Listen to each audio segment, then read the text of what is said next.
Ahí me se encarga el doctor Reyes, por favor.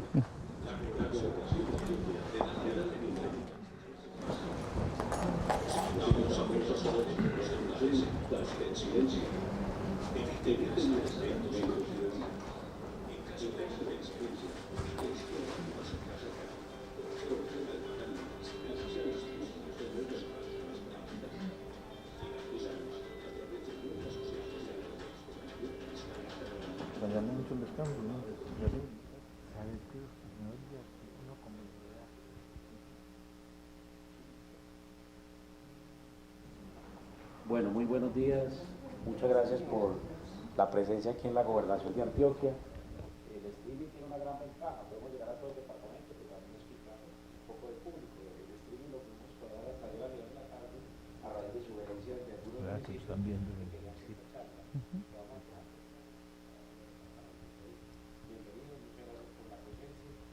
¿De dónde nace pues, la inquietud sobre esta actividad que vamos a hacer el día de hoy? Ustedes ven que nos acompaña el doctor Iván Echeverri, una persona que hasta hace un mes es secretario privado del señor gobernador Luis Pérez, y era a raíz de un padecimiento que tuvo de una enfermedad de un accidente cerebrovascular, tuvo un proceso de rehabilitación realmente muy exitoso, está todavía en ese proceso, y fue acompañado por el doctor Carlos Reyes, médico fisiatra, neurorehabilitador de la Clínica de las Américas.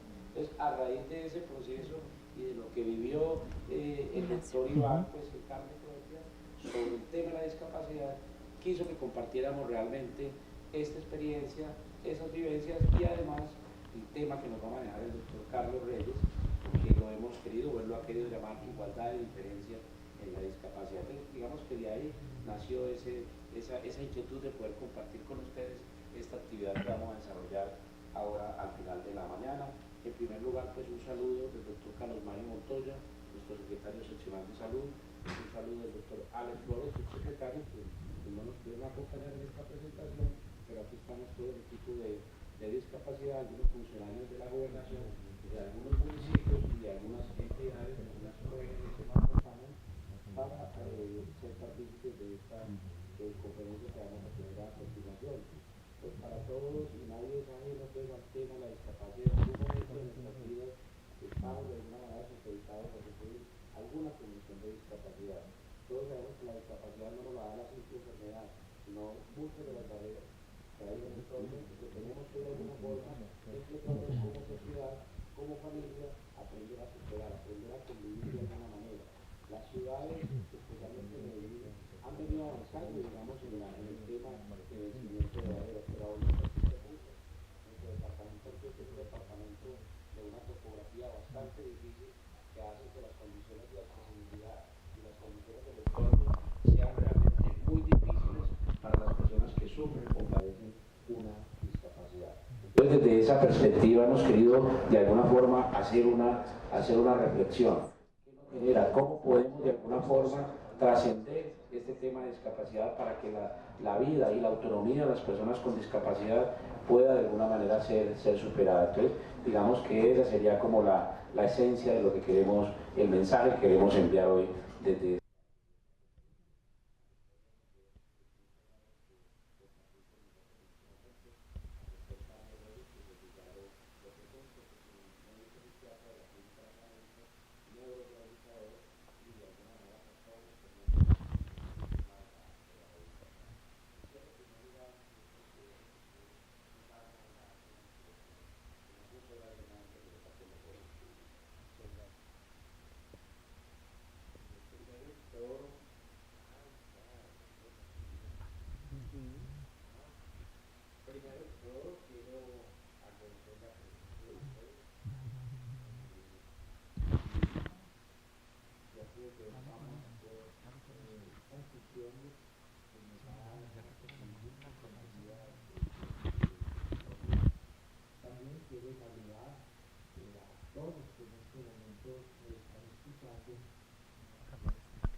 Doctor Reyes, voy a joder con esta mano. Bueno, muy bien. Sonido. Aló. Bueno. Quiero saludar a los que nos están viendo por los medios digitales en todo el departamento de Antioquia. Hoy quiero, gracias Jaime, Tomás, que estudié tiempo, que yo sé, lo escuchen y tomemos conciencia de muchas cosas que pueden ayudar a los que hemos sufrido un accidente cerebral. Quiero saludar también a Catalina, mi ángel de la guarda, también doctor Reyes, que ella que me ha acompañado en este proceso difícil. Yo simplemente quiero dar un pequeño testimonio de lo que me ocurrió un día cualquiera. Había llegado suficientemente aliviado, contento, porque a mí el trabajo me da mucha felicidad. Estaba en reunión con el señor gobernador y un embajador que nunca se me olvide, el embajador de Indonesia, cuando de la noche a la mañana empecé a sentir algunas señas que me estaba ocurriendo algo raro y que yo no lo había nunca sentido, pero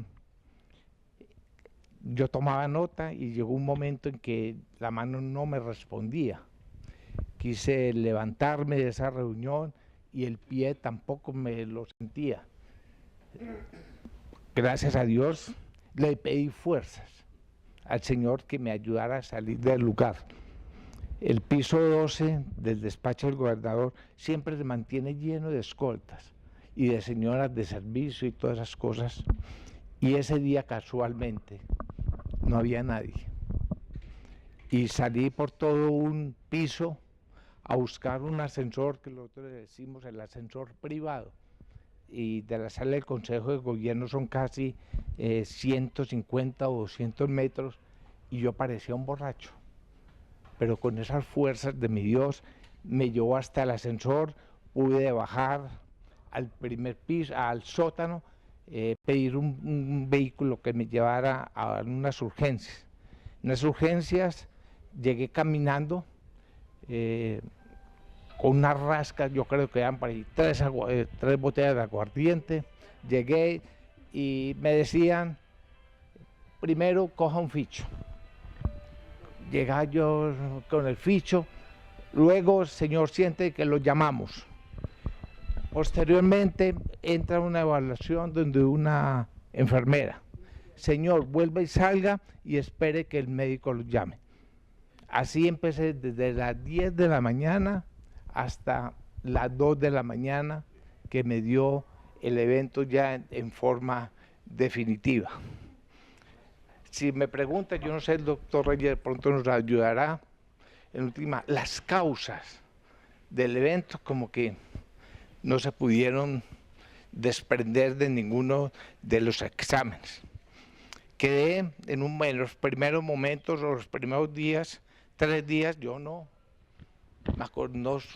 me di cuenta qué ocurría, qué pasaba, qué hacían conmigo.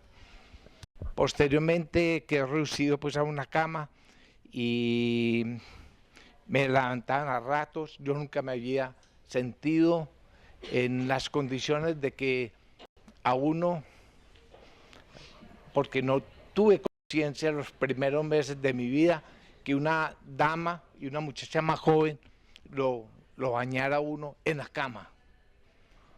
Me tocó vivir esa experiencia donde lo bañaban a uno en la cama, donde no se podía uno mover, donde el medio cuerpo, para voltearse hacia un lado tenían que ayudarlo porque uno no podía trasladarse hacia el otro lado.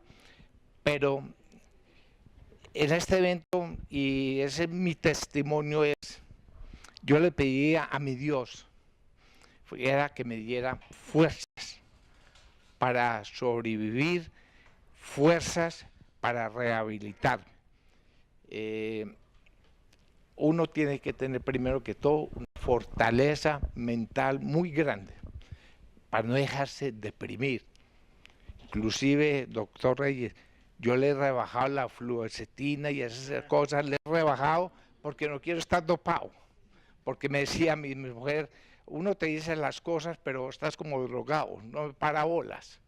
Pero es porque yo trato de hacer lo que me dicen que no lo haga. Yo a mí me voy a las Américas, las niñas que acompañan al doctor Reyes, son como teniéndome o tal cosa, y en un descuido yo voy y me le monto en un aparato, o cojo lo que no debo coger. Catalina pasa lo mismo. Ella que es, yo le digo que es mi entrenadora, Catalina, párele para que la conozca.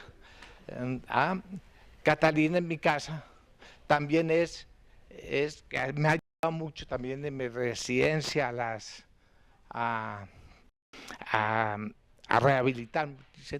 Ya, Catalina. Catalina es un don Iván, no se me mueva, vea, pero quédese quietecito mientras yo voy por aquella cosa. Y yo no me le quedo quieto. Antes, por el contrario, trato de moverme y hacer las cosas. Vea, cuidado, se va a montar en el aparato, vea, cuidado, se me cae. Y yo lo hago, porque en la cabeza está todo. En la cabeza, y ese es mi testimonio.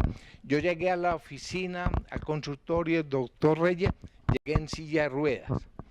Llevé a mi señora, que me tenía a un lado, y una cuñada, porque mi señora no podía conmigo solo, a una cuñada para que estuviera del otro lado. Y el doctor Reyes, párese, ¿cuál parar? No podía. Levanté la mano, no la podía levantar. Ahora entiendo por qué los muertos pesan tanto, porque yo en este accidente, levantar una mano o levantar un pie pesan toneladas. Ellos me enseñaron que con base en la respiración uno puede ayudarse mucho. Saber respirar y saber controlarse uno puede ir haciendo esos movimientos. También cuando llegué al consultorio del doctor Reyes, llegué hablando como en chino. A mí, sinceramente, no sabían cómo hablaba, porque los primeros días nadie me entendía. Que me rascaran la espalda y a uno que le da, cuando lo amarran a usted, o cuando usted no puede hacer las cosas, se le presentan todos los hechos. Rascarse la espalda y no puedes decir a dónde, porque lo rascan siempre en el lugar que no es. Entonces, sí, no sabe uno. Yo llegué al consultorio del doctor Reyes y me entrevistaba y algo enredado. A mí una vez esperando en una cita, allá me dice una señora, señor, ¿usted qué habla? ¿Qué le pasó? Y yo entonces le contesté y me dijo, ¿y usted qué nacionalidad es? Le dije, no señora, yo soy de una vereda que se llama Garrucha en el municipio de Fredonia. Por dar las ideas, ni mucho menos poder hablar de recorrido. O sea que, gracias a ustedes, a Catalina, a Reyes, a su equipo, allá de fonoaudiología, de salud ocupacional, he podido avanzar. Primero, pararme de la cama. Segundo, de una silla de ruedas. Tercero, poder hablar. Y segundo, por la voluntad que uno le pone a los problemas. Si uno se deja morir, si uno no tiene el esfuerzo, si uno no tiene la capacidad de razonar y decir que esto le pasó como le puede pasar el 10 de octubre, yo me reintegré a mis labores en la gobernación de Antioquia. Y les digo, la mejor terapia que yo he tenido fue en la oficina, porque yo atendía mucho público, muchas personas, muchos amigos, muchas personas necesitadas que necesitaban un servicio de parte de la gobernación. Y eso me permitió hablar tanta paja como yo hablo. Me permitió poderme dirigir a todos ustedes, a todo el departamento, poder decir que fue la mejor terapia, la gente, la mejor energía y la mayor fuerza, las que me dio mi Dios, y los miles de mensajes como Ana Refa, que todos los días me escribía, dándome ánimo. Yo recibí casi 5.000 mensajes por internet de gente deseándome la pronta recuperación. Eso es fundamental. La compañía de la familia también lo es. Si no hay acompañamiento ni el amor de los hijos, de la madre, de la esposa, de los hermanos. Esto es difícil de llevar, pero yo puedo hoy dar un testimonio que con la ayuda de Dios, con la ayuda de mi familia, con la ayuda de los médicos, de los científicos, de los que me han ayudado a mi recuperación y de todos ustedes que me mandaron miles de mensajes, hoy puedo desarrollarme, puedo vivir una vida independiente. Hoy yo vine solo. La señora se quedó rezando y ya me comuniqué y le llegué bien, porque yo le salgo y me le vuelvo a la calle solo porque no me quieren dejar un minuto, que de pronto me caigo. Me he caído 6 veces, pero esa caída, a pesar del dolor, me ha servido para levantarme más sonriente, con más ganas de caminar. La última caída, y lo cuento como anécdota, fue en Semana Santa, para poder competir con Jesucristo, que cayó 3, yo llevo 7. O sea que eso no me arredra para no salir de la casa, para no hacer cosas que puedo hacer. Yo era el hombre más miedoso, le tenía terror y todavía para ponerme una inyección. Hoy me he sometido a todo lo que me han dicho, que me ponga inyecciones. Y la última, que fue el sábado, me puse en toda la espalda, que me iban a chuzar, me eché silocaína, que no me doliera. Y no me pusieron la inyección en la espalda, sino en el brazo. O sea, que perdí la silocaína. Pero a pesar de eso, yo sigo insistiendo que esto depende de la buena voluntad, del querer usted superarse, del querer salir adelante. Yo me he retirado de la gobernación apenas el 22 de este mes, pero con el fin de dar paso a un compañero para que pueda estar más de frente con el señor gobernador en esta etapa final que es tan dura, terminando un gobierno donde ya los amigos dejan de ser amigos porque se vuelven amigos de los que vienen, de los nuevos. O sea que me he retirado para que el señor gobernador tenga una persona con más actividad y yo poderme dedicar única y exclusivamente a mis terapias y a estar con la familia. La familia en estos eventos es fundamental. Por eso hoy, ¿qué tal? Y luego, ¿qué tal que uno esté peleando con la mujer? Lo dejan a un lado y no la ayuda. Y como me decía una colaboradora del doctor Reyes allá en las terapias, le decía, no, es que yo soy muy buen marido. Y me dijo, más le vale en este tiempo yo. O sea, que y así es. Verdaderamente así es la importancia de la familia. Doctor Carlos Reyes, muchas gracias, mi Dios le pague. Hoy estoy parado y puedo hablar, hoy puedo coger un micrófono como se lo demostré, hoy tengo más movimiento, acepto que mi recuperación puede que no sea total, pero el buen ánimo, el buen deseo de servir lo mantengo intacto. Gracias a usted también, Catalina, y a todos ustedes, muchas gracias.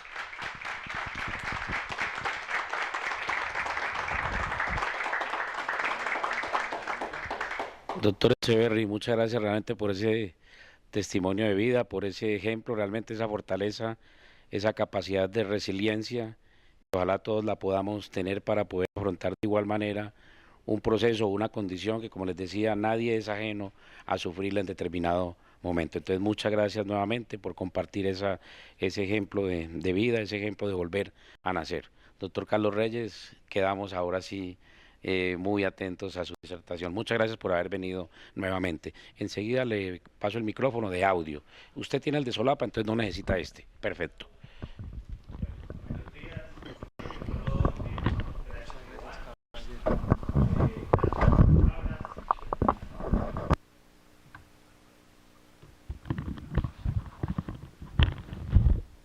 Yo mi charla, en el buen sentido, porque se dieron cuenta de algunas cosas, él mostró muchas diferencias en su proceso. Yo soy diferente, yo hablo raro, yo no soy de aquí, no me entienden, me tienen que llevar, ¿cierto? Pero también de igualdad porque está aquí, ¿cierto? Pero la igualdad no se la da a él, se la damos todos nosotros, porque lo vemos como igual. ¿Listo? Y eso es gran parte de lo que es mi charla. Mi charla no es basada en el conocimiento. Mi charla está más basada en lo que es la visión de mi profesión. ¿Listo? Esta imagen que ustedes ven, una mujer y un hombre, una mujer bonita y un hombre feo, es la pasta de un libro que se llama, de Humberto Eco, que es sobre la fealdad y sobre la belleza, ¿cierto? ¿Y por qué puse eso? Porque es lo que generalmente primero empieza a generar diferencia, qué es bonito y qué es feo. Y se han dado cuenta que cuando es muy bonito o cuando es muy feo, llama la atención, ¿cierto? O sea, si vemos pasar, y viene por aquí, entra, no sé, Angelina Jolie y Brad Pitt, ¡wow! ¿Cierto? Pero si llega a entrar el jorobado de Notre Dame, o alguien muy parecido, también decimos, ¡wow! ¿Cierto? También genera una sorpresa. O sea, lo diferente siempre va a generar una expectativa, una curiosidad. ¿Por qué es diferente? Sí, gracias.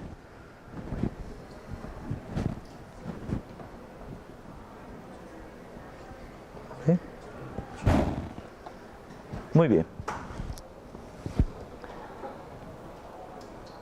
En realidad no hay belleza más auténtica que la sabiduría que encontramos y apreciamos en ciertas personas, prescindiendo de su rostro, que puede ser poco agraciado, y haciendo caso omiso de la apariencia buscamos su belleza interior. Este señor, latino. También conocen a este otro señor, Salvador Dalí. Ha hecho imágenes o cuadros que para mí me pareció hermoso, ¿cierto? Que tienen una belleza implícita. Sin embargo, también hace estas cosas horrorosas, para mi gusto. Para otro puede ser precioso. Y viene el primer punto. O sea, lo que es diferente también tiene mucho subjetivo. O sea, ¿cómo observo yo, desde mi subjetividad, desde mi experiencia, lo diferente? Puede ser bonito, pero también puede ser feo. Y aquí empieza una cosa muy importante cuando algo es diferente: la tolerancia. ¿Y esto es lo que está en la Real Academia de la Lengua? Actitud de la persona que respeta las opiniones, ideas o actitudes de las demás personas, aunque no coincidan con las propias. ¿Qué tanto somos tolerantes con la diferencia? ¿Qué tanto somos tolerantes con nosotros mismos? Porque es que nosotros mismos sabemos que tenemos algo diferente. Estoy muy gordo, estoy muy flaco, estoy muy calvo, estoy muy peludo, ¿cierto? Entonces, ¿qué tan tolerante soy yo conmigo mismo? ¿Y eso lleva a qué? A otras cosas de tolerancia. ¿Qué tan tolerante soy yo con el otro? En los niños, el famoso bullying, el machismo, el feminismo, que cada vez no entiendo el concepto. O sea, no entiendo, ser machista o ser feminista cada vez me es más difícil de entender, porque no hay nada más bonito que un hombre sea hombre y que una mujer sea mujer, pero también al mismo tiempo que tengamos las mismas oportunidades, pero sin perder nuestra propia ciencia de género. O sea, por eso les digo que me es difícil entender los conceptos ahora. O simplemente ser homofóbico, o sea, ¿qué tiene de malo? O simplemente porque tengo un color diferente y los otros niños me apartan por tener un color diferente. O simplemente porque, no sé, soy musulmán, soy católico, soy ateo, y entonces si soy ateo los católicos me apartan, o si yo soy musulmán aparto al católico, qué sé yo, porque tengo una creencia diferente, o simplemente porque soy diferente, me tildan. Ah, ve, ahí viene el mocho, ve, ahí viene el cojo, ¿cierto? O viene el chueco, o simplemente también al viejo. Cada vez al viejo lo apartamos más. Hay comunidades indígenas donde el viejo es la persona más importante. Y debería ser así, porque tiene una cosa muy importante, la experiencia. Ha vivido y ha tenido una cantidad de conocimiento que nos permitiría aprender un poco de él. Y hay una frase que me encanta y es: quien no conoce su historia está condenado a repetirla, ¿cierto? Y quiero comenzar aquí con algo de definiciones. Para mí las definiciones son importantes, porque si yo no las tengo claras, entonces, ¿para dónde voy? La primera es discapacidad, ¿cierto? No voy a leer lo que dice ahí. Por eso ya Iván dijo ya varias cosas de lo que es. Y es la diferencia, es una alteración para realizar una tarea, una función, una actividad, y que dependo de algo o de alguien para poderla realizar. ¿Listo? Sin embargo, esa discapacidad tiene unos factores que pueden ser a favor o en contra, ¿cierto? La edad, no es lo mismo tener 10 años que tener 70 años y tener una hemiparesia. Una hemiparesia es la debilidad de un lado del cuerpo. El nivel educativo es supremamente importante. En el cerebro yo puedo tener un ahorro. ¿En qué sentido un ahorro? Si yo soy una persona y no tengo que ser especialista en X cosas o tener un PhD o un doctorado, no. Si yo soy una persona que a mí me gusta aprender diferentes cosas, no solamente desde lo intelectual, sino también desde lo motor, aprender tareas nuevas, ¿cierto? Eso va a generar en mi cerebro una plasticidad, o sea, mi cerebro ayuda no más que a formarse más, a generar nuevas conexiones. Esas conexiones, ¿ok? Son muy importantes porque si tengo una enfermedad cerebrovascular, mi cerebro va a tener más caminos por donde llegar. Por eso el nivel educativo es importante. El factor social y cultural es muy importante. No es lo mismo tener un evento cerebrovascular en el campo que tener un evento cerebrovascular en la ciudad. Y no es lo mismo que le dé un evento cerebrovascular a una persona como Iván o a una persona campesina analfabeta. ¿Listo? No es lo mismo. Tienen fines diferentes. Y hay dificultades diferentes en el manejo. Y aquí hay una cosa muy importante. Y perdón que vuelva a mencionar a Iván. Oportunidad profesional. El gobernador me permitió volver. Hay muchas personas que tienen enfermedad cerebrovascular o cualquier otra. Hace unos años, un compañero nuestro, yo lo conocí cuando era yo médico general, él empezó a hacer urología y fue víctima de la violencia de esta ciudad y quedó con una lesión medular, quedó parapléjico. La universidad le dijo: usted ya no puede volver a estudiar. Él hizo una demanda. Ahora es uno de los urólogos del Pablo, él trabaja en silla de ruedas. Listo, pero tuvo que lidiar con esto. Una universidad. Pero para complicar un poquito la cosa de definiciones, la definición de discapacidad puede variar según los programas de gobierno, las aseguradoras privadas, juntas estatales, y entre otras. O sea que, wow. Para este hay discapacidad, pero para este no. Entonces eso, las políticas por eso tienen que ser siempre las mismas. Y todavía un poquitico más complicado. No existe un método universalmente aceptado para la valoración de discapacidad. ¿Por qué? Porque es muy subjetivo. ¿Cierto? Es muy subjetivo. Tan subjetivo es que hay colegas que dicen: antes usted la dejó barata, no hay nada más que hacerle, váyase así, dése por bien servido. Y ustedes lo saben. ¿Cierto? Pero hay otros que creemos que tenemos que mirar qué persona está frente a mí. Y qué es lo que esa persona quiere y qué es lo que esa persona realmente puede llegar a desarrollar con un buen proceso. ¿Qué es deficiencia? Es la pérdida de una función o de una parte, Si a mí me amputan una pierna, tengo una deficiencia de una pierna. Si tengo una deficiencia de la motricidad, tengo un déficit de motricidad, puede ser por un evento cerebrovascular. Listo.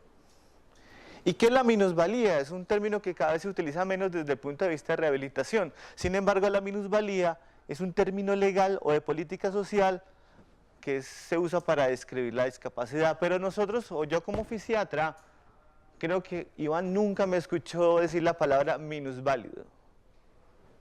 Es una palabra que es peyorativa. Estoy reduciendo al otro. Usted es un minusválido, usted vale menos que yo. Entonces tengamos cuidado también con las palabras. ¿Listo? Porque es parte de esa igualdad. O sea, es verlo al otro como yo, con las mismas oportunidades y con los mismos derechos. Ese es el modelo de clasificación de la CIF. Y no hablamos ni siquiera de discapacidad. Esto es relativamente reciente.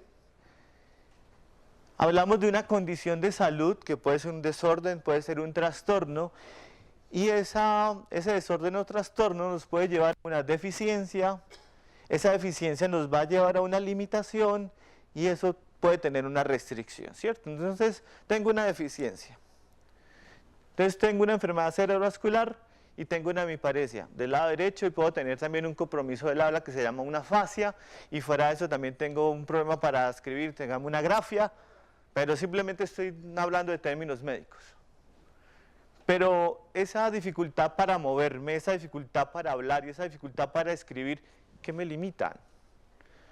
¿Cierto? Si yo soy un campesino y soy un analfabeta, posiblemente escribir no sea tan importante, pero cogerme asadón sí. Entonces la limitación para él va a ser esa. Pero para una persona o para una persona que es una secretaria, su lenguaje es supremamente importante. Es supremamente importante. Es vital. ¿Y qué restricción va a tener? En su trabajo. Comunicarme con el otro. O sea, me limita en una cantidad de otras cosas, en otros ámbitos como ser humano. Y fuera de eso, tengo unos factores del medio, unos factores personales que inciden en cada una. Y entonces lo que decía otra vez Iván, esa fortaleza mental, es parte de él. El buen humor. El buen humor es vital, facilita las cosas, hacer las cosas. El burlarse de uno mismo es genial. Pero entonces el que no tiene ese humor, ¿qué? ¿Fregado? No, buscamos que otras cosas hay en él que le ayuden. Listo, no todo el mundo es capaz de reírse de sí mismo y no pasa nada. ¿Ok? Simplemente es una herramienta. ¿Ok? Y factores del medio. Lo que les decía ahora, no es lo mismo un SB y me van a perdonar, bien lejos, en la porra, a estar aquí. O sea, hay unos factores del medio que también inciden. Ser diferente. Alguna vez me imagino que han escuchado la historia de Cyrano de Bergerac, ¿cierto? Alguien que se creía feo, pero tenía unas aptitudes muy hermosas para escribir y cantar. Y estaba enamorado de una mujer muy hermosa, pero le daba pena de su cara, ¿cierto? Se sintió menos. Él realmente sí tenía una idea de minusvalía. Oiga pues, idea. No era un minusválido, tenía una idea de minusvalía. ¿Listo? Y algunos no sé si han visto esta modelo. Es una modelo negra que tiene vitiligo. ¿Cierto? El vitiligo afecta mucho el ego porque afecta tu apariencia, afecta tu cara. Sin embargo, tener la capacidad y la fortaleza de afrontar, decir, hombre, yo soy hermosa con mi vitiligo, me parece genial. Yo me siento hermosa con mi vitiligo. Tan es así que lo muestro al resto del mundo libre y tranquilamente. Entonces también es importante que lo tengamos en cuenta, que ser diferente a veces no es malo. Muchas veces es muy bueno. ¿Y quién dijo que yo tengo que ser igual al otro? Ser diferente hace que yo, Carlos Reyes, sea yo, Carlos Reyes. Y me diferencia de Iván y de José y de Pepito y de Juanito. Porque tengo unas cosas de mí que me hacen diferente al resto. ¿Ok? Pero son algunas aptitudes, algunas habilidades. Pero, el doctor Carlos Reyes, el patas de agua, por no decir la U. ¿Cierto? Entonces yo soy superior a ustedes porque yo soy el doctor Carlos Reyes. No, no. Yo soy igual. Yo como, yo voy al baño, a mí me da miedo hay ciertas cosas, yo lloro, me alegro, soy igual que todos. Soy un ser humano.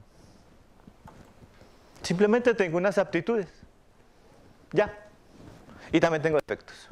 Entonces, ser diferente, ¿qué significa? Hay algunas cosas positivas de las que les estaba diciendo que ser diferente es bueno. Me resalta, hace diferencia, me motiva, atrae, genera admiración, genera ser imitado, autoaceptación.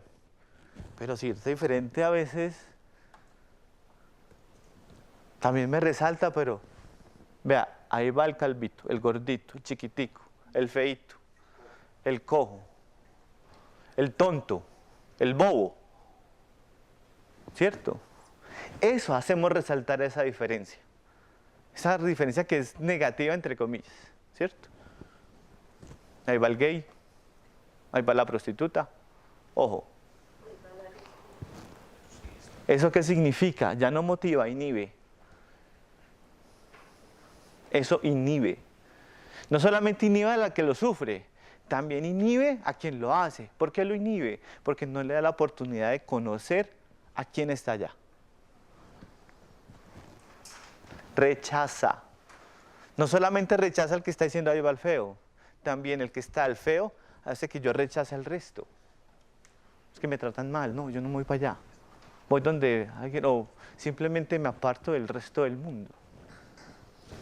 O sea, esto es dos líneas, para allá y para acá. Ya no genera admiración, puede generar una curiosidad mala, pues una mala curiosidad, burla, miedo. Ya no quiero ser como él. Ya yo no quiero imitarlo. Quiero ser todo lo contrario al otro. ¿Por qué? Porque me genera rechazo, no me gusta lo que veo. No aceptación del ser, y esto me parece terrible. Ya no me quiero como soy. Esto es lo que tengo, esto es lo que hay. Iván es un ejemplo de eso. Fueron de sus últimas palabras. De pronto no recupero todo, pero aquí estoy. Puedo volver a hablar, puedo caminar, puedo ir al baño solo, me puedo limpiar la nalga solo, me puedo venir aquí sola si mi señora se quede muerta del susto, pero yo lo hice. Sí, me demoro más para llegar, pero yo lo hice. ¿Ok? Entonces la aceptación del ser y de lo que yo tengo en cada momento es importante. ¿Cuántos de nosotros, a ver, aquí veo caras muy jóvenes, pero también veo unos mayores así como yo a los 20 años yo me iba de rumba viernes, sábado y domingo y no pasaba nada. Ahora yo soy casado, tengo un hijo, a mí me dicen rumba sábado, entonces yo tengo que descansar viernes y sábado por la tarde me tengo que echar una siestetica, una siesta, tengo que llevar a mi hijo donde mis suegros, donde mis papás, vámonos a rumbear el otro día. Quédense un ratico más porque no me he podido despertar, estoy que me muero del trasnocho, ¿cierto? Y me tomé 3 cervezas, no me emborraché, ¿cierto? Las cosas cambian. Mi resistencia física cambia con el tiempo. Y se llama proceso de envejecimiento y está bien. No puedo ser joven toda la vida. Todos tenemos lo mismo por dentro. Todos tenemos exactamente lo mismo por dentro. Entonces, no importa. Ustedes conoceron a este señor, ¿cierto? Tipo único. Un tipo único. Un tipo que tenía una esclerosis lateral amiotrófica, donde la expectativa de vida no es mayor de 2 años. La expectativa de vida. No, esclerosis lateral amiotrófica. Vivió más de 40. Con una cantidad de ayudas médicas, ¿cierto? Pero lo hizo. Se casó 2 veces. 2 veces se casó. Y vea cómo se casó. Y no es muy bonito. No es muy bonito. Pero ¿qué es lo importante? Él se aceptaba y sabía que podía dar mucho más. Desde aquí. Estas son frases de mis pacientes. Ninguna es inventada. Ya no soy el de antes. Siento que genero lástima. Me da pena salir y que me vean así. Creo que me tienen miedo mis hijos.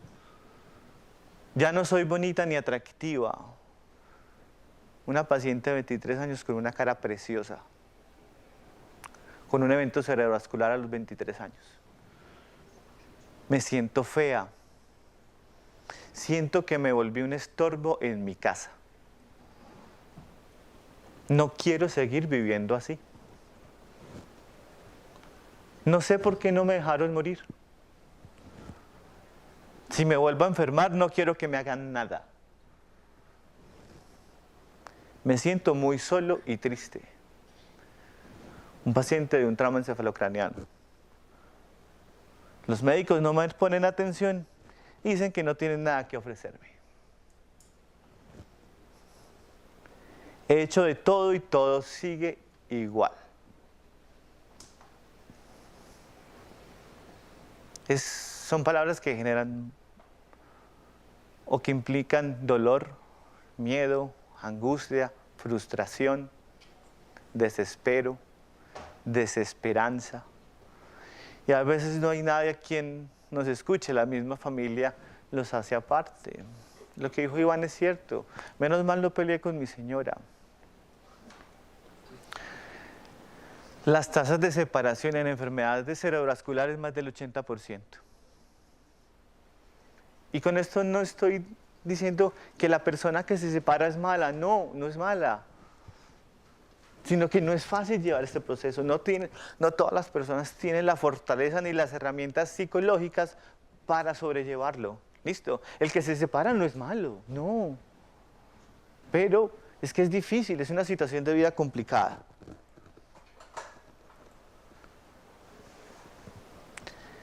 La discapacidad mental del mundo. Esta frase se la robé a mi esposa.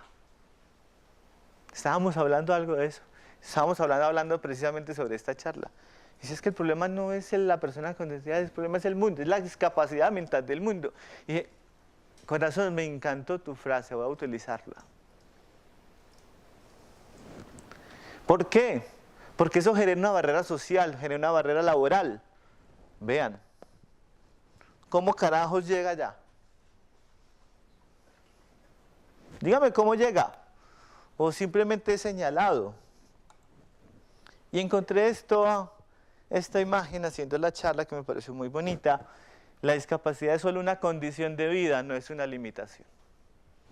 Yo soy narizón, es una condición de vida. Yo soy calvito, es una condición. ¿Cierto?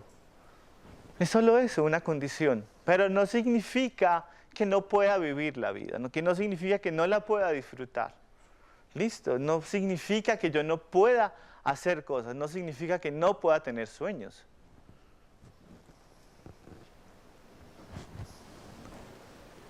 Perdón. ¿Qué nos hace diferente? Muchísimas cosas. Puse algunas. La raza, la edad, el género, el idioma, la religión, la belleza, la fealdad, las ideas. Estas sí que nos hacen diferentes. La enfermedad, la limitación física o mental, el nivel económico, la educación, la profesión, la forma de pensar. ¿Cierto? ¿Qué nos hace iguales? De pronto más poquitas. Pero, muy importantes, pesan más. La tolerancia, el respeto del otro y de mí mismo, la equidad que la salud, lo mismo que el transporte, eso es equidad, honestidad, el trabajo.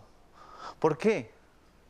Que yo pueda tener y que dentro de mi trabajo yo me pueda desempeñar independiente de la limitación que tenga.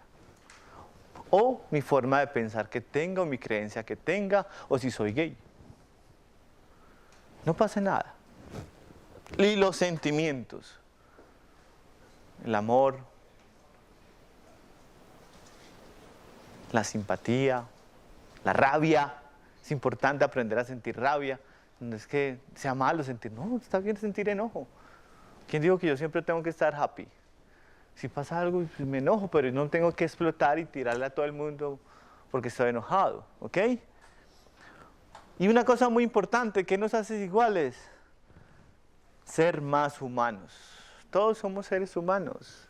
Es lo que realmente nos hace más iguales. Aceptar que todos somos seres humanos, independiente de muchas otras características físicas o mentales o ideológicas o de conocimiento que nos hacen diferentes, pero realmente somos seres humanos. Esto fue un artículo del Mundo del 2016 de unos buses de última tecnología. Realmente no he visto el primero. Yo no lo vi acá. Pero bueno, yo no cojo mucho bus porque vivo cerca de la clínica, a veces me voy a pie. Sin embargo, tenemos unas limitaciones como esta. Esta foto me encantó. Una persona en silla de ruedas. Primero, el bus, vea todo lo que lo pone a caminar. ¿Cierto? O sea, hay un factor cultural importante. ¿Cierto? Segundo, esto es estrechito. Una persona en silla de ruedas, en muletas, le queda complicado subirse a un bus de estos. Todos nos hemos subido a un circular. ¡Ey! ¿Cierto? Sin embargo, hay unas oportunidades de cambio. Y estas oportunidades en cambio lo encontré en un artículo muy dirigido al rehabilitador, al médico fisiatra. Pero también creo que es válido a todos los médicos, pero también a nosotros. Es un manejo holístico, clave en la rehabilitación integral de la discapacidad que maximiza las funciones físicas, mentales, sociales y económicas de las personas con discapacidades a través de diversas intervenciones dirigidas al funcionamiento humano. Y eso creo que es importante. Antes de pensar en lo que le falta, miremos qué es lo que tiene. Y basado en lo que tiene, miremos para dónde podemos ir. Listo. Ya lo otro viene por añadidura. Yo a Iván se lo dije alguna vez. Creo que fue dentro de mis primeras consultas.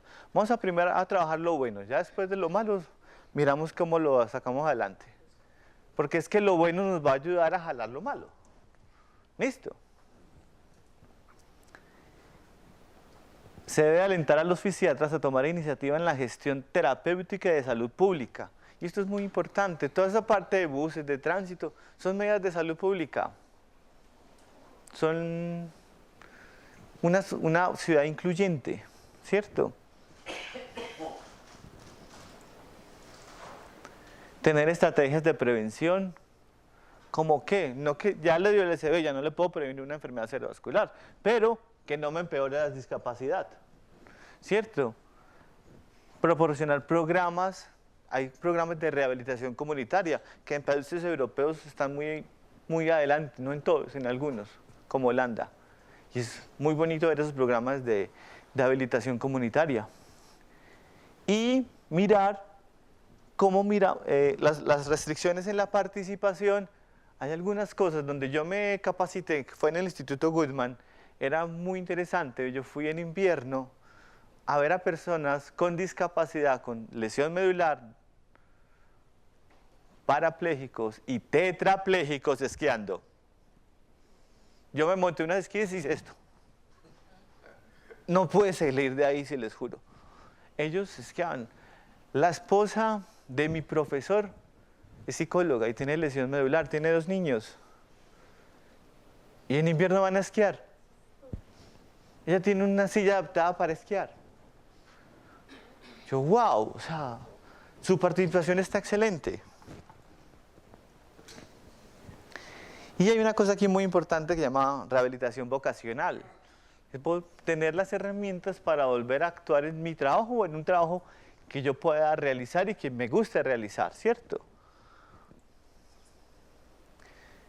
Ya para terminar, Un programa de rehabilitación debe estar diseñado para llevar a una persona discapacitada de su cama a su trabajo, ajustándolo a la mejor vida posible acorde con su discapacidad y, lo que es más importante, con su capacidad.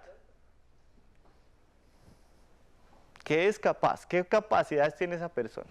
¿Cierto? Y no solamente en la parte laboral, acuérdense, tenemos un ámbito social, emocional, aspecto expresivo, físico. Me gusta verme bien, a todos me gusta. O sea, yo tenía una charla hoy, yo me fui a comprar este pantalón y esta camisa, yo me quería verme bien para ustedes. ¿Cierto? Yo no me voy a venir aquí con un pantalón roto, la camisa por fuera. ¿Por qué? Porque me quiero ver bien a mí, pero también es respeto hacia ustedes de verme bien.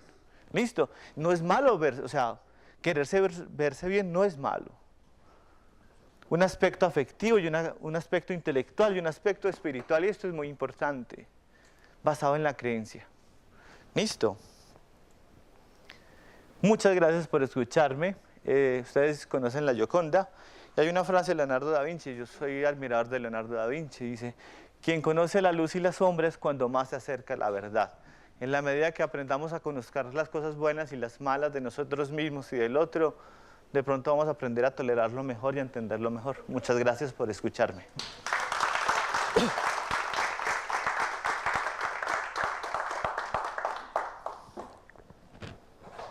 No sé si tengan alguna pregunta o... Pasamos a la sesión de preguntas. A través del chat podemos también estar recibiendo algunas inquietudes. Nati, entonces por favor podemos comunicar que vamos a tener espacio de 10 minutos para las preguntas, las inquietudes, los aportes que podamos hacer. Nuevamente muchas gracias, doctor Carlos, realmente por esta magnífica conferencia. Doctor Iván, su testimonio pues realmente lo reconforta a uno y de alguna manera pues No, el micrófono, Juan, a ver si nos lo prestas, por favor. Son aportes que realmente nos sirven a todos para que podamos de alguna manera socializar, compartir en la medida que damos acompañamiento, asesoría a nuestros municipios, a las comunidades y familias realmente que en tanto necesitan de estos aportes.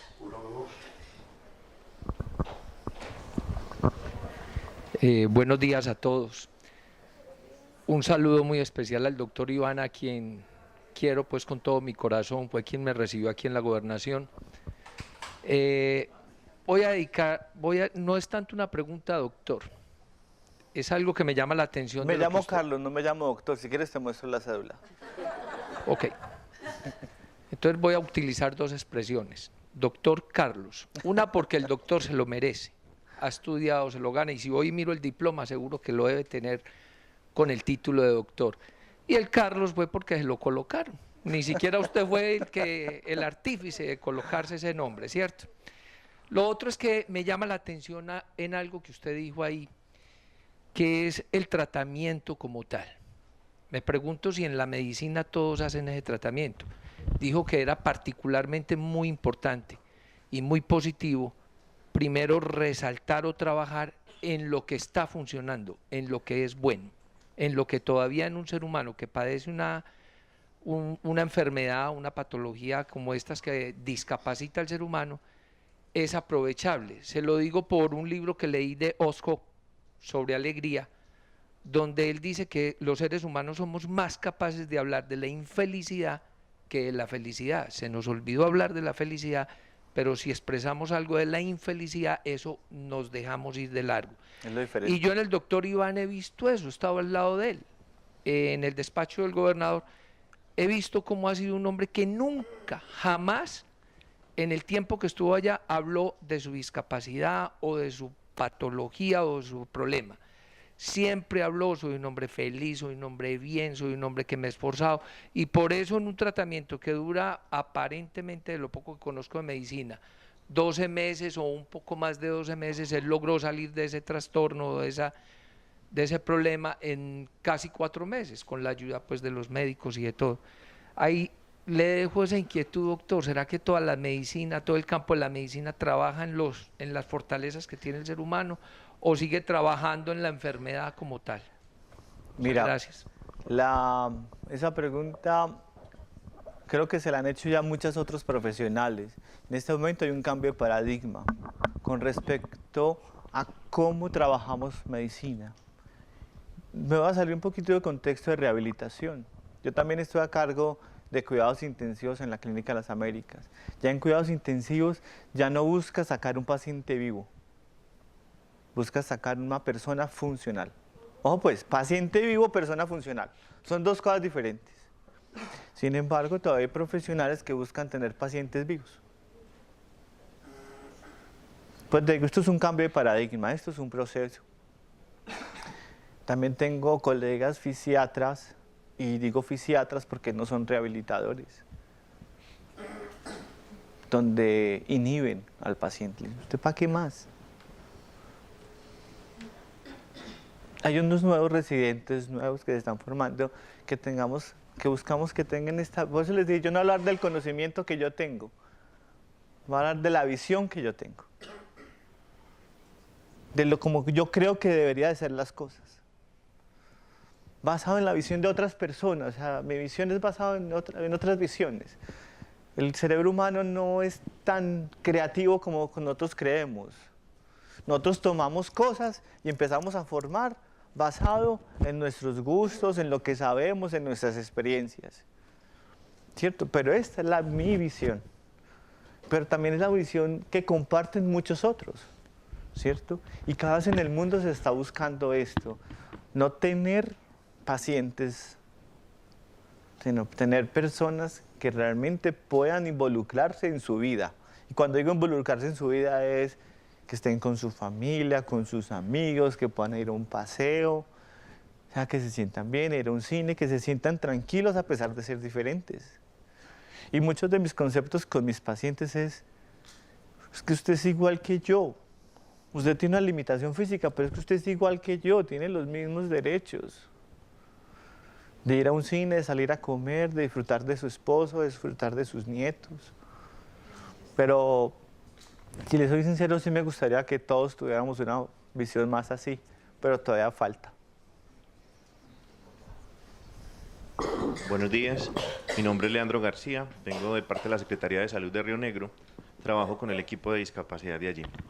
Bueno, mi pregunta es referente, usted hablaba ahorita de que dependiendo como la entidad, la discapacidad se veía como discapacidad o no. Hace poco estábamos haciendo una jornada de caracterización de personas con discapacidad con unos docentes de apoyo de Río Negro. Entonces ellos nos decían que desde el CIMAD los menores con trastorno de hiperactividad que no estaban considerados como discapacidad. Y en el registro de localización, pues estos chicos cumplen con los requerimientos para estar inscritos. Entonces yo me quedé como pensativo, yo qué le contesto, porque el chico con esta discapacidad, pues presenta la barrera, presenta la limitación y también necesita unos facilitadores. O sea que estaría cumpliendo pues como con los requerimientos para ser persona con discapacidad. Pero según nos manifestaban los docentes, que desde la parte del CIMAD no los consideraban como personas con discapacidad. Entonces la pregunta es, ¿estas personas cómo hacemos? ¿Las registramos o realmente bajo qué norma nos amparamos para definir efectivamente la discapacidad de estos chicos? Pues es que hay un problema. De las diapositivas que puse es quién pone los parámetros de discapacidad, ¿cierto? Entonces es la subjetividad. Algunos colegios no reciben estos niños por una razón.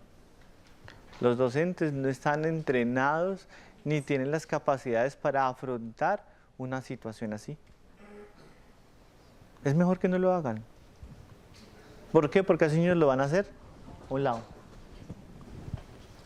Eso significa que no los van a incluir, no los van a integrar. Es una pregunta difícil, muy difícil que no te sé contestar. Que no te sé contestar porque yo me veo con demasiada regularidad a una situación similar con algunos de mis pacientes. Doctor, ¿yo qué hago? ¿Yo cómo puedo volver a trabajar?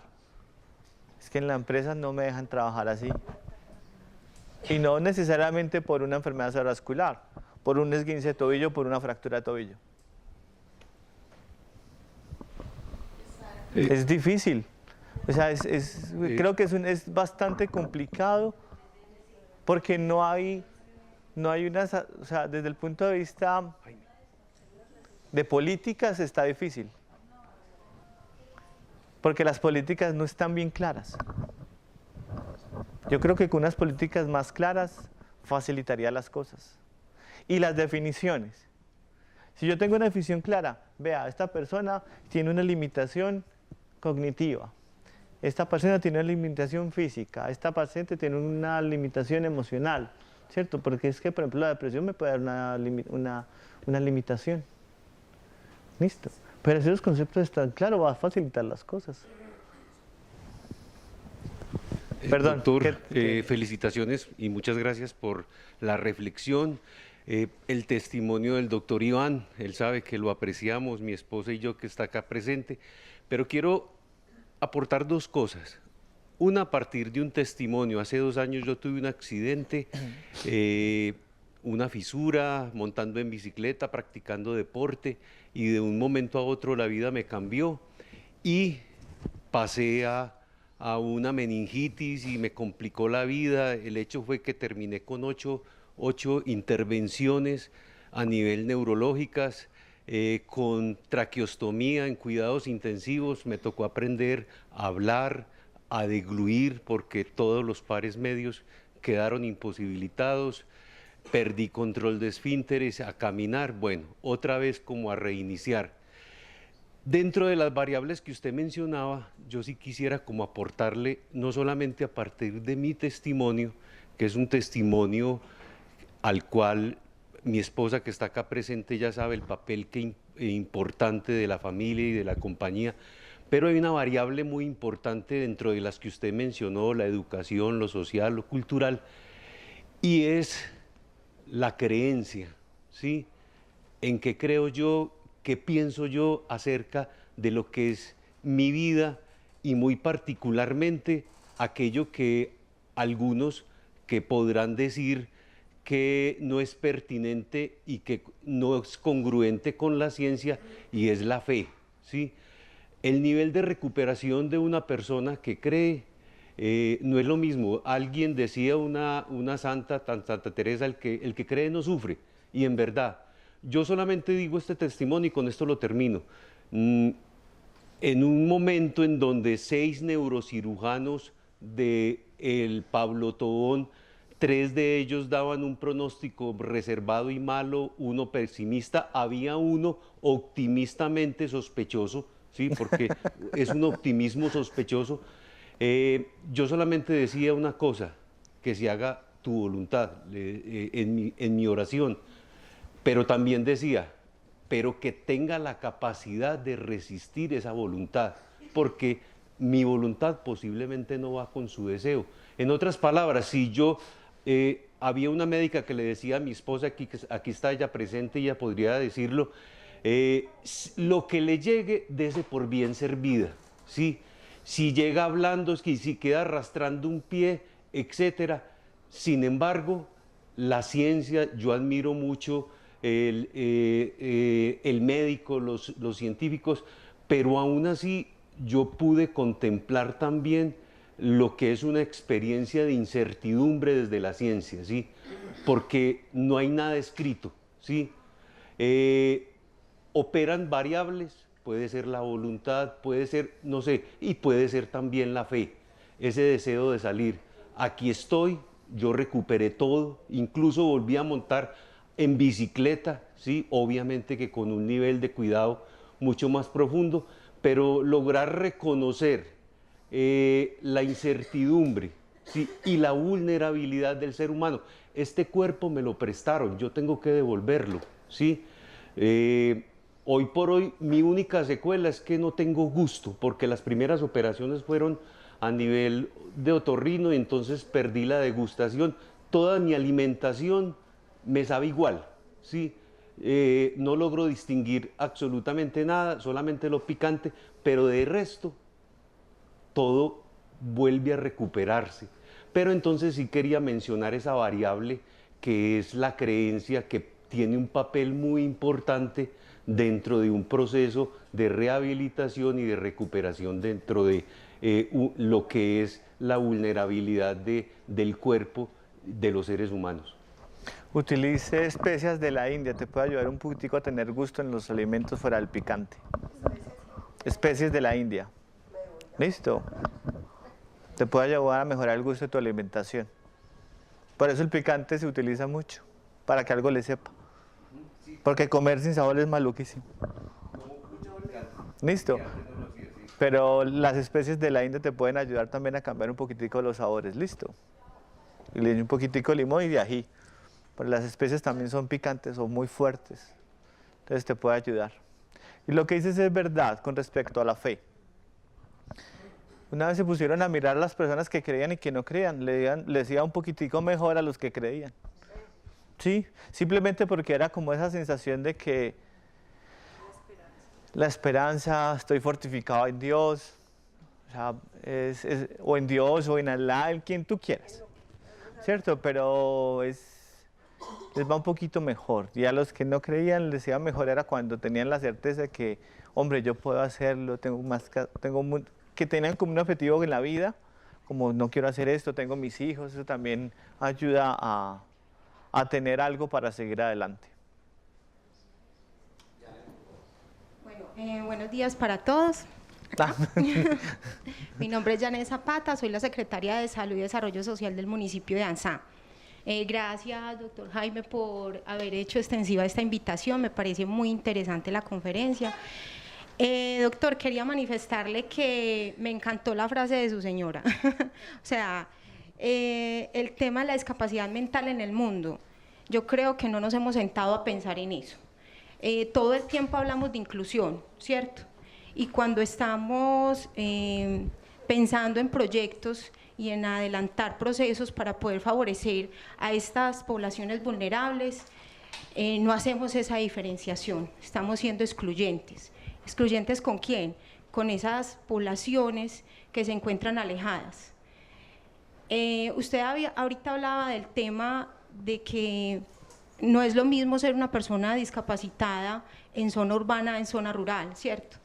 Tenemos esas poblaciones discapacitadas en zonas rurales, donde nos encontramos una familia con 7 discapacitados, desde el mayor al menor, y donde el mayor que tiene una discapacidad mental tiene que cuidar al menor que tiene una discapacidad física. Entonces, es muy complejo hablar de que tenemos que hacer diferenciación y tener inclusión con estas personas cuando ni nosotros mismos como sociedad alcanzamos a entender la problemática, cuando nosotros mismos como sociedad decimos, uy, no nos metamos con esa familia porque es que no hay nada que hacer por esta familia es un poco compleja y culturalmente no estamos preparados para poder ayudar a estas personas, para incluirlas y verlas como igual. Todo el tiempo las estamos viendo de una manera diferente. Entonces yo creo que primero tenemos que cambiar el chip de nosotros los que supuestamente no somos discapacitados y tenemos que trabajar de la mano con ese tema cultural que somos los que nosotros tenemos, donde nosotros somos los que causamos esa diferencia. Entonces, me gustaría, doctor, de pronto que hubiera como un paréntesis y hubieran alternativas en donde podamos nosotros trabajar con la comunidad en general, con los cuidadores, con las familias y podamos también incluir a estas personas y no hacer esa diferencia que somos las que nosotros hacemos, no ellos, somos nosotros. Te voy a responder con una reflexión o con una pregunta mejor. ¿No será más bien que yo no tengo que incluir al discapacitado? ¿No será más bien que yo me tengo que incluir allá? ¿No será al revés? No, claro, pero de pronto yo no tengo que traerla donde yo estoy. De pronto yo tengo que ir hasta allá para poderlo ver como igual. Es algo así como nadie aprende en zapato ajeno, ¿cierto? Cuando ya estoy en un problema y estoy seguro a las personas que me han dicho que han tenido algún problema con limitación física, su vida cambió. O sea, ya no ven la polémica porque es muy compleja. Hace unos años fui el presidente de la ARP del Seguro Social, hoy ARLs. Tenía 14 millones de asegurados, hace 20 años teníamos 8 billones de pesos en fondos para pensiones y el tema de la discapacidad era muy complejo, supremamente complejo. Teníamos 31 juntas calificadoras en los 31 departamentos del país y era complicado calificar ciertos eventos. Sé que usted se refería a los niños, no es el caso de el aseguramiento laboral, pero una cosa es la norma, las coberturas que tienen las EPS, digamos, y otra cosa es la necesidad. ¿Y cuál es el tema? El tema es de recursos económicos. Si hubiera suficiente dinero, pues habría suficiente servicio para todos. Entonces, esa priorización depende de seres humanos, no es de una reglamentación específica. Entonces, en muchos momentos viene desde el corazón. Yo le voy a ayudar a este niño, yo lo voy a incluir o yo me voy a incluir con ellos. Estoy de acuerdo con usted, doctor Reyes. Me pareció excelente cuando mencionó que debemos trabajar desde lo positivo en nuestras capacidades y no de lo que no podemos hacer. Pero llega un momento dado que el tema de recurso económico es tan complicado que hay que aguantar. Es horrible, por eso dije, no quiero generar una polémica, pero ustedes no se imaginan, yo tenía 14 millones de asegurados en Colombia y me llegaban todos los días con 100 o 200 casos y no había dinero suficiente. Es muy doloroso atender ese tipo de problemática cuando no tienes recursos. Pero yo creo que aquí te va a empeorar tu polémica. Hágale. Vea, yo creo que la reglamentación sí es muy importante. Sí. Y que no tenemos que actuar desde el corazón. No podemos. Por una razón. Con las personas de enfermedad laboral o de accidente laboral hay un problema enorme. Hay unos que no quieren volver a trabajar. Eso es cierto, es un negocio. Vea, yo le voy a poner un ejemplo que genera risa. Llega el paciente, ay doctor, es que me caí y tengo un dolor de espalda terrible. Claro, quítese los zapatos. Claro, doctor. Agáchese, no puedo. ¿Cierto? Entonces hay muchos médicos que actúan desde el corazón y le dan incapacidades. Y le siguen dando incapacidades. ¿Cierto?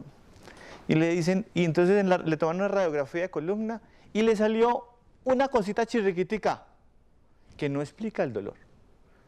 Entonces eso tampoco es ser honesto ni profesional. Es que esa cosita chiquitica, por eso es su dolor. Entonces, claro, él sobredimensiona todo eso. Entonces, dame un segundo, por favor, dame un segundo. Entonces, yo tengo muy clara la reglamentación, no solamente legal, sino médica. Si yo sé hacer un buen diagnóstico, le digo, listo, tú estabas, yo te creo, o sea, estabas en tu trabajo, te echaste una viga, hiciste una tensión muscular y te generó un dolor de espalda. Claro, por supuesto, eso se mejora en 2 o 3 meses. Con un buen manejo, sí, claro, de pronto una buena terapia, trabajo ocupacional, medicina laboral, que mira qué es lo que está pasando en su empresa, y ese paciente, se lo juro, que está otra vez reintegrado a su trabajo. Tiene toda la razón. Pero hay otros, y te voy a poner el otro. Sí. He tenido un caso que me pareció muy triste. Tengo una persona con esclerosis lateral amiotrófica, se está muriendo. Y no lo quieren pensionar. Este dolor de espalda, tengo pacientes de dolor de espalda así, pensionados. Por eso digo que la reglamentación sí es muy importante. Y no actuar con el corazón. Es que yo no necesito tener lástima de mi paciente con esclerosis lateral amiotrófica. Es que mi paciente ya no puede moverse. Tan es así, en este momento necesita un aparato para poder respirar. Y no lo quieren pensionar. ¿Sí me entiendo? O sea, sí, doctor, por eso te decía, la reglamentación sí es muy importante. Cuando hablé del corazón, de pronto quería referirme más bien a la interpretación de las normas. Porque como profesional yo quiero ser incluyente, pero por el otro lado el bolsillo no da. A eso quería referirme, no de pronto al tema suyo, porque conozco el tema de las calificaciones y es aterrador. Además la deshonestidad que hay es toda la que usted quiera.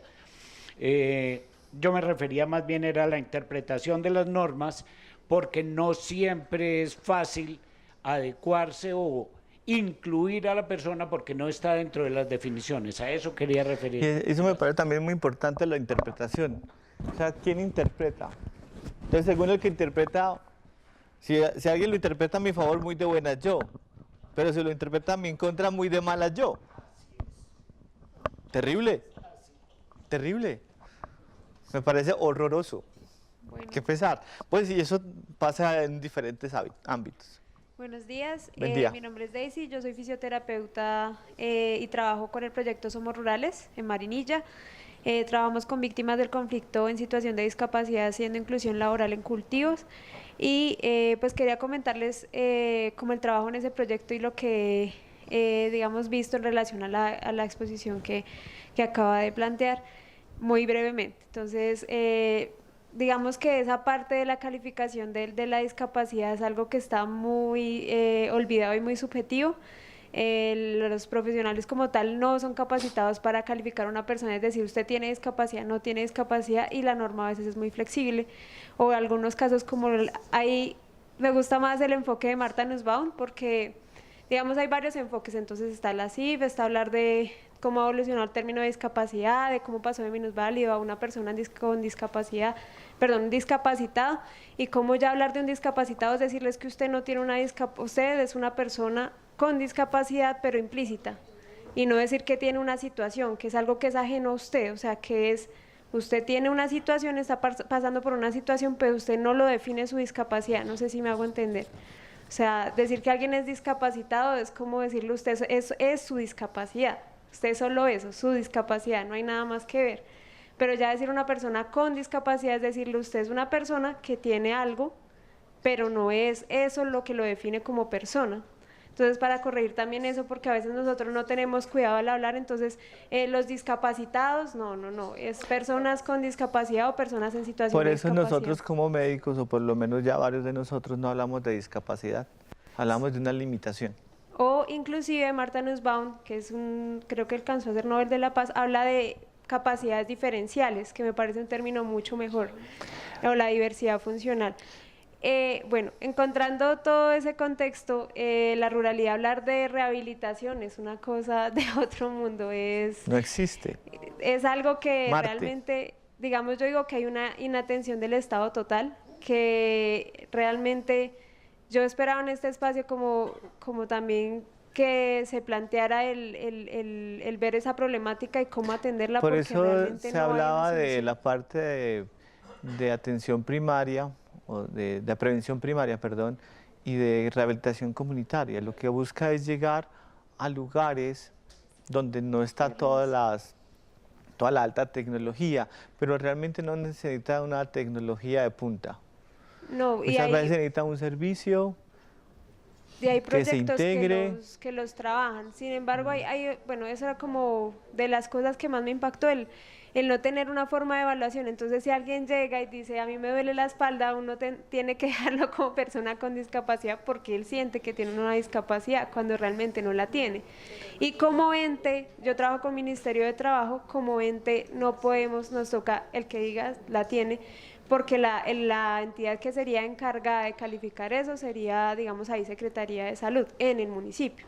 Ya más adelante se mira si sería otra entidad.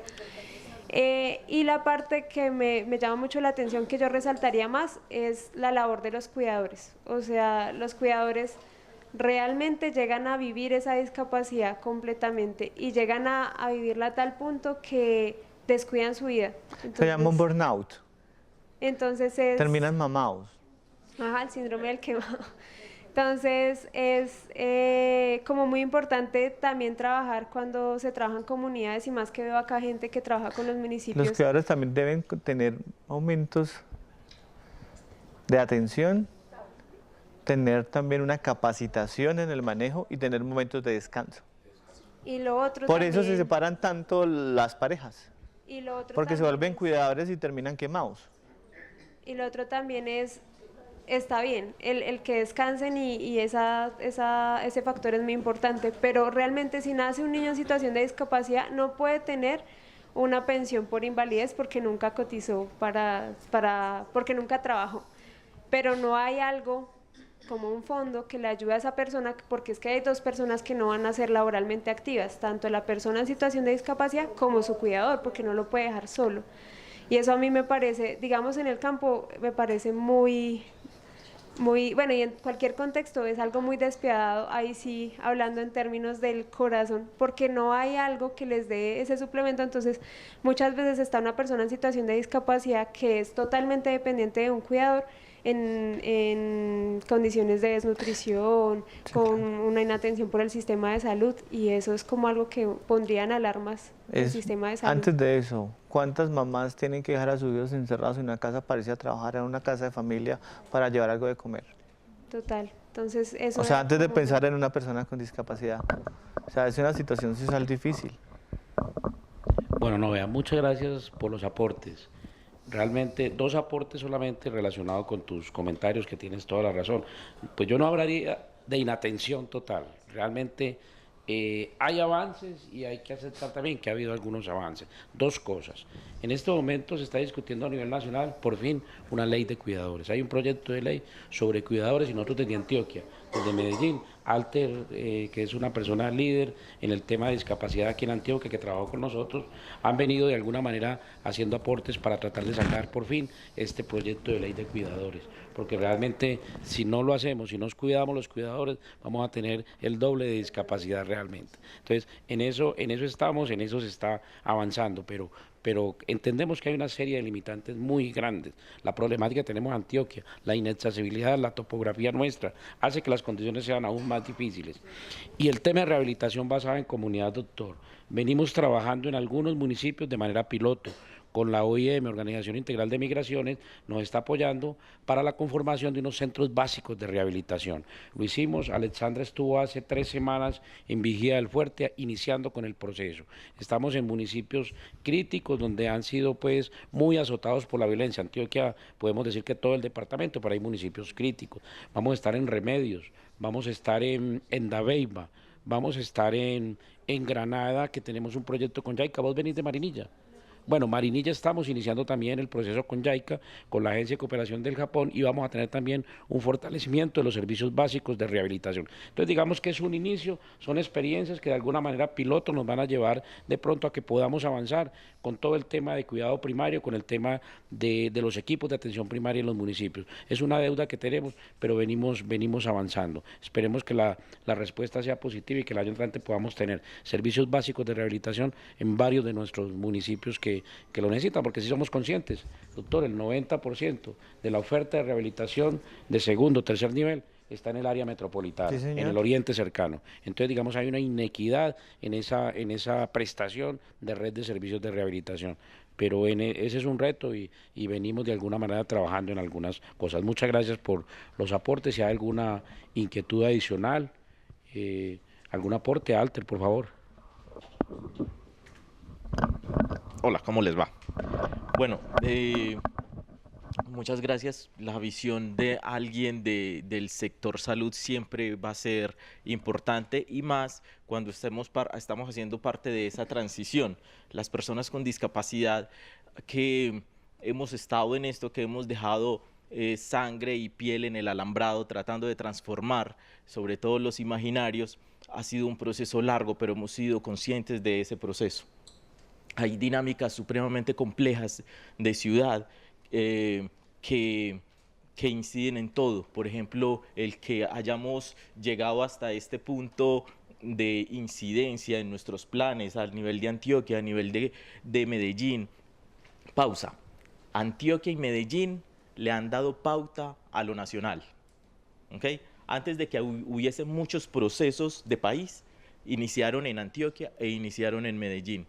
Pero esa transformación también hace parte de que aproximadamente el 80% de ese éxito ha sido por las mismas personas con discapacidad.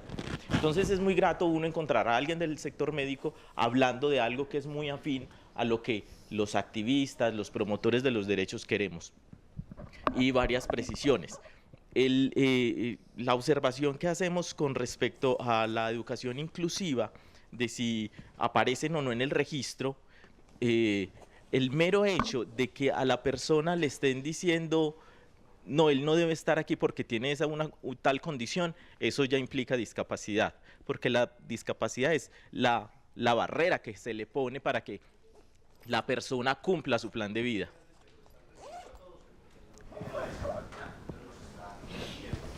Ok, en ese caso hay que escalarlo porque alguien sí tiene que ayudarle a tomar la decisión. Okay.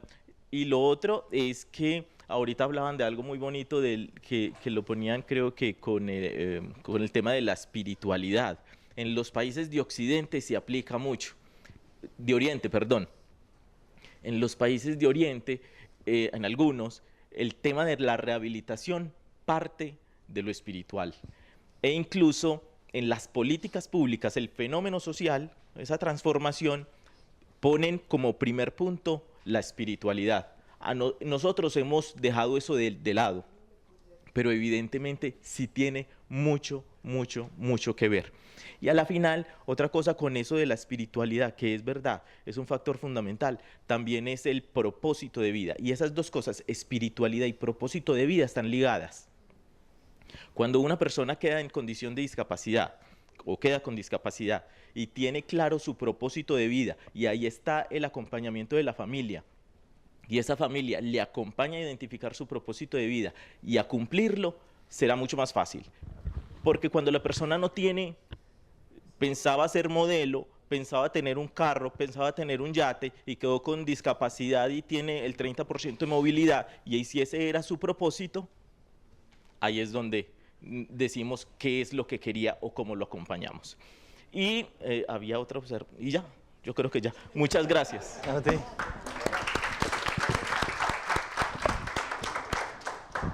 Bueno, no, nuevamente muchas gracias a todos por haber participado de esta conferencia realmente tan amena, con muchas enseñanzas realmente. Nuevamente, Carlos, muchas gracias. Doctor Reyes, siempre será bienvenido acá a la gobernación. Ojalá lo podamos tener en otros espacios académicos también, porque esto tiene mucho de profundidad realmente. No, esto es un abrebocas realmente. Hay personas que, como Catalina también, que está muy... Yo sé, he ido conociendo su trabajo, es una persona que le gusta, y realmente pues hablo por mí, pero lo que necesiten de verdad con mucho gusto. Voy a dejar aquí unas tarjetas por si alguien necesita algo. No como paciente. No, dale. Pues realmente no me gustaría tenerlos como paciente porque sería muy doloroso. Pero de verdad, si necesitan algo, si yo les puedo colaborar algo, lo haré con todo el cariño. ¿Listo? Muchas gracias, doctor Echeverry. Muchas gracias también por habernos propiciado esta conferencia. Gracias a todos. Va a quedar grabada. La conferencia queda grabada y a través de la web de la Secretaría de Salud. Entonces, ven, yo te anoto. No hay problema, ¿listo? Con todo el gusto. ¿Cómo está, doctor? ¿Me regala la...